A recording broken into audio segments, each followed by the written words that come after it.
Sci-fi, horror, fantasy, absurdism in the extreme. It's all available here in the Tales from the Omni Vault book series. Check the description for Amazon links so you can get your copies and start reading today. Thank you all, and now, on to the video. Hello, ladies and gentlemen. I'm the Omni viewer, and after a bit of a hiatus, I'm back. Seems that after 4 years of dodging it, the virus finally caught up to me. Although, I am happy to report it didn't hit me that hard. I'm actually kinda surprised. I've had cases of head colds and the flu that have hit me harder than this thing did. Maybe I just got lucky, I don't know. But I think it's passed enough to the point where I can probably make a video. We'll certainly see how this goes. You'll be able to tell how many pauses I make, and you can assume I'm either having a coughing fit or blowing my nose during those. But otherwise, even though I still sound a little bit off, I'm gonna get this video out there just so I can get back into the algorithm. So enough about the life update. I've been dwelling on this subject of realism vis-a-vis the Batman movies. You remember the recent announcement, of course, leading up to the release of the Penguin series, where Matt Reeves said that they're never going to go too fantastical with this particular movie universe, so don't expect to see characters like Gentleman Ghost or any of the wackier Batman villains. They're going to keep it very grounded, and that groundedness apparently also applies to character names. The Riddler's real name is no longer Edward Nygma, as in Enigma, because that's a pun. Now he's Edward Nashton. The Penguin is not Oswald Cobblepot, he's Ozzy Cobb. And the moniker Penguin apparently already exists, but it's one that the cops seem to have foisted onto him rather than one he actually has. He's apparently not going to be called the Penguin in the series called The Penguin. And, I actually have seen the first episode at this point. It's good, although I have a feeling I'm going to be watching this whole series about gangster warfare breaking out in Gotham, and I'll just be wondering the whole time, what's Batman doing? Why isn't he getting involved? But that's beside the point. I want to bring this back to the realism thing, because I've seen other people making commentaries on this. And I've noticed that there's a couple of things in particular that nobody's talking about regarding this particular discussion of being grounded and realistic versus embracing the fantastical. First of all, what I'd like to say is that this whole idea of rejecting the fantastical and trying to be grounded and realistic, it's not even a new debate when it comes to movies. This has been a thing since the golden age of Hollywood, in fact, particularly regarding a genre that did hold a heavy influence over those early Batman comics, the horror genre. If you look at the 1931 Dracula, that's the one with Bela Lugosi, the original, the one that started the Universal horror franchise, basically, you will notice that it is incredibly restrained. That first Dracula movie alludes to a lot of supernatural things happening, but never goes fully supernatural. We, in fact, don't see Dracula turn into a bat or mist or a wolf or anything. We hear that it's happening, but then again, we also hear it from Renfield, who's nuts. So throughout, there's supposed to be this heavy ambiguity of whether or not something supernatural even is going on. And there's a reason for that. It's not because of the budget, if you can believe it. It actually has just as much to do with how studio heads at the time weren't entirely sure that the enlightened minds of the 1930s would accept the presence of a supernatural being in a live-action film. In the turn of the century, late 1880s, 1890s, and going into the 1900s and 1910s, the public had a great fascination with mysticism and spiritualism. But, time passed, all the different mystics and psychics and mediums were exposed as frauds. The perceived exoticism that the West applied to Eastern religions started to wear off. The Cotting Fairy photographs were shown to be fakes. You know the drill. By the time the 30s came along, it was that the supernatural was considered quaint, but not necessarily something of interest.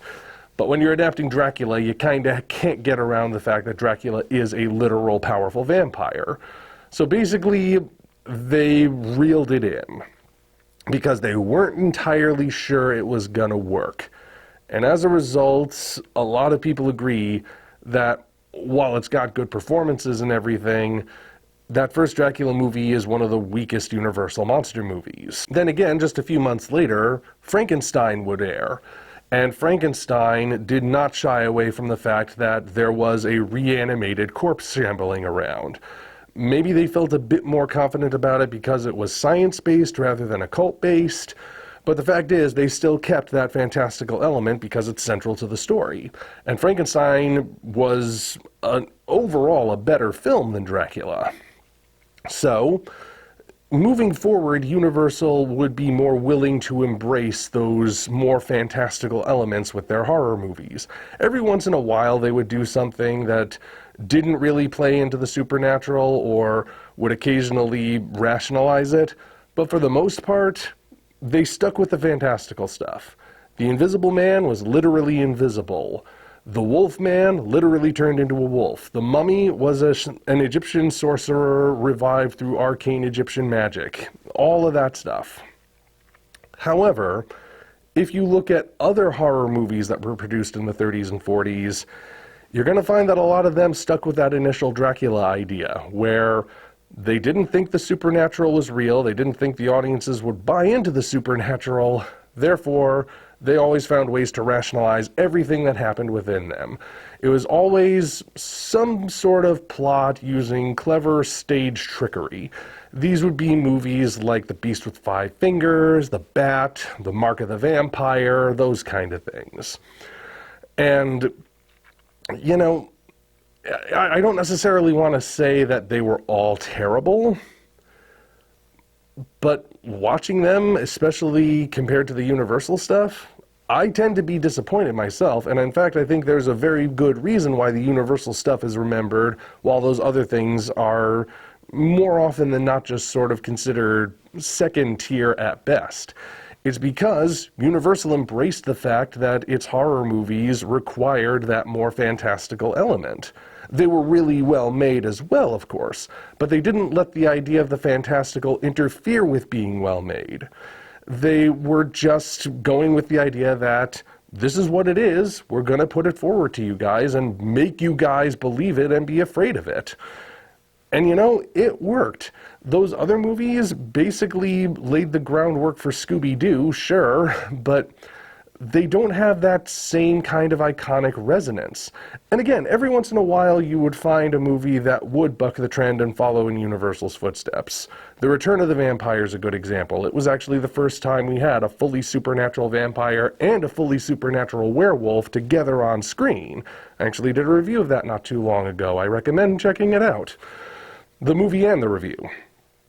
But you see what I'm talking about here? This whole idea of, do we go fully fantastical in our live-action genre movie, or do we get around it, or rationalize it, or just do away with it altogether? It's been around since time immemorial, and history has shown which one has ultimately won out in the end. It was these guys. It was the Universal monsters and those movies that embraced the fact that they were supernatural horror and knew that as long as they did it well, the audiences would accept them. So just rejecting the grounded stuff, I mean, I've already spoken about that. Okay, so even if you think that's a matter of subjective opinion, there's one other thing that I think is significant here, and it relates directly to the first Batman movie. Now, again, we're talking about a movie series that's aiming for grounded realism, never gonna go full fantastical. The standard for realistic is set so high that if your name sounds a bit cartoony, it's going to be changed to not sound cartoony. That's where the standard is, or at least that's what we've been told. And yet somehow the rumors keep saying that Clayface and or Mr. Freeze are going to be in the next movie, which has people wondering, how the heck are they going to do that? How do you have a character like Clayface who can mold his face into looking like other people, or Mr. Freeze, who's a full sci-fi character who's literally a frozen being with ice rays and everything? How are you going to depict them in a world where you don't have the fantastical?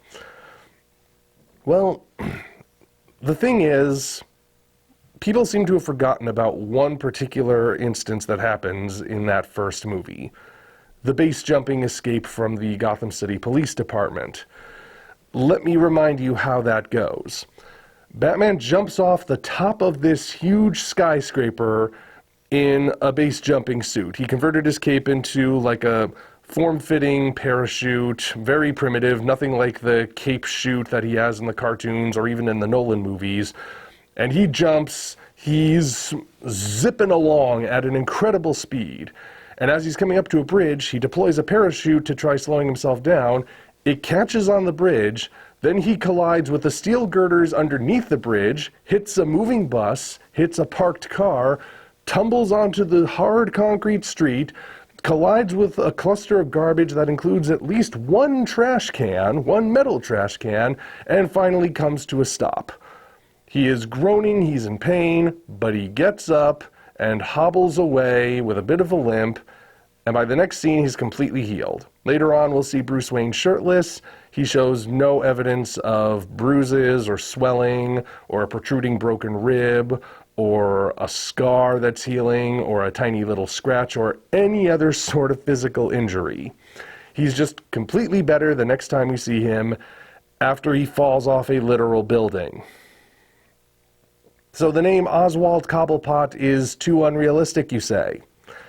See, this is what's been creasing my brain after I've been watching all these other videos while I was sick, and I remembered this scene. And I'm surprised no one else has brought it up yet. Because, I mean, you want to talk about realism and groundedness. When Bruce Wayne lands, that should be the end of the movie. Because his guts should be jelly and his bones should be dust. There is no way he should have survived that.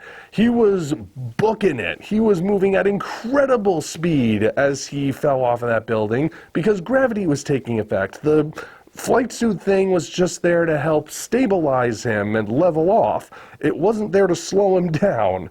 And he collides at full speed with metal and concrete and all sorts of other things.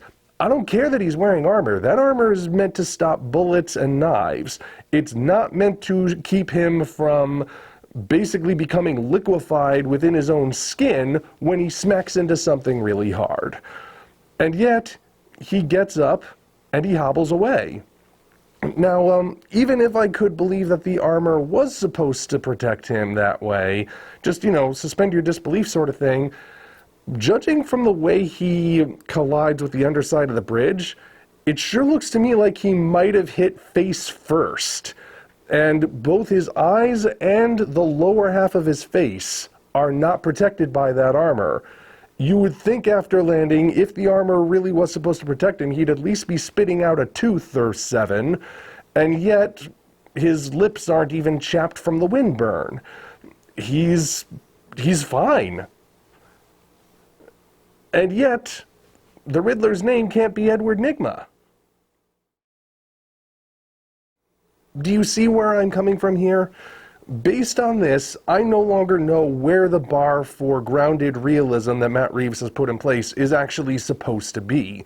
Because on the one hand, he's changing the villains to the point where some of them are those villains in name only. And even then, they don't necessarily have the names. Their names have been changed because, to Matt Reeves, they sound too weird and silly and comic booky in a way. So they have to be changed because there's no way somebody like that could have a name in real life.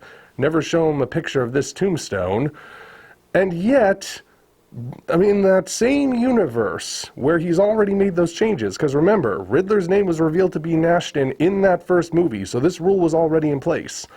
In that universe, Bruce Wayne is Wile E. Coyote, able to plummet from an incredible height, land hard on the ground, get up, have an amusing injury, and snap back to normal by the next scene. So where am I supposed to put the bar for realism? You're telling me that a cartoony name is not allowed, but cartoon physics can apply to the hero and he can get away with it? Am I the only one who thinks that's a bit weird? That's what I think is kind of eating at people. Because we've basically just been told that... How do I even put this? Okay. The newest comment on my last Batman video about this subject said that the key to making a good movie universe is consistency. As long as you are consistent with your internal rules, then you're going to have a good universe that people will be drawn to. Well, where is the consistency? Where is the consistency if the Penguin cannot have trick umbrellas or have a bird fascination or even his own name and basically just be a generic fat gangster who happens to have been called the Penguin by the cops, and yet our hero can jump off of a huge building, collide with practically every hard surface on the way down, and he's fine? How do I... There's no way to reconcile that. It is that inconsistency. If and when we get an announcement for the next villain, this is going to be something I will have foremost in my thoughts. Let's say, for the sake of argument, it is Mr. Freeze, alias Victor Fredrickson, because he can't be called Mr. Freeze in real life. Let's suppose that they start revealing stuff about him, and they reveal that he didn't have a lab accident that turned him into a being who can't survive outside of sub-zero temperatures. Let's suppose his device is not a handheld freeze ray gun that he uses to freeze Gotham. It's some kind of weather-controlling device that might actually be based on real technology, but who knows? And let's suppose they include all of that stuff. I'm just going to look at that and say, Batman is already George of the Jungle. Why would we have to make those changes? That's what's getting to me right now. That's the thing that nobody else has brought up just yet, although we'll see if they do now that I brought it up. I just find it strange that the movie which set the bar for this particular universe includes that scene, and yet we're still being told that the bar for realism is set in a place where if there was consistency, that scene would never have actually made the final cut. They would have found some other way to have him, escape. Or they wouldn't have shown him landing. They just would have shown him zipping away into the night, and we would have just assumed he landed safely.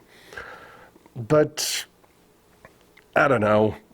Maybe I'm just still a bit groggy from the sickness, and my head's not realizing some sort of brilliant connection that would have this all make sense. I only know how I'm perceiving it at the moment, and from where I stand, if we already set the standard of Batman jumping from the greatest heights in Gotham, colliding with the hardest surfaces in Gotham, and not only walking away from it, but completely recovering from it by the time we get to the next scene, then why are we making such a big deal about keeping things grounded and realistic? We passed that bar already in the first movie. I don't know, that's just where I stand anyway.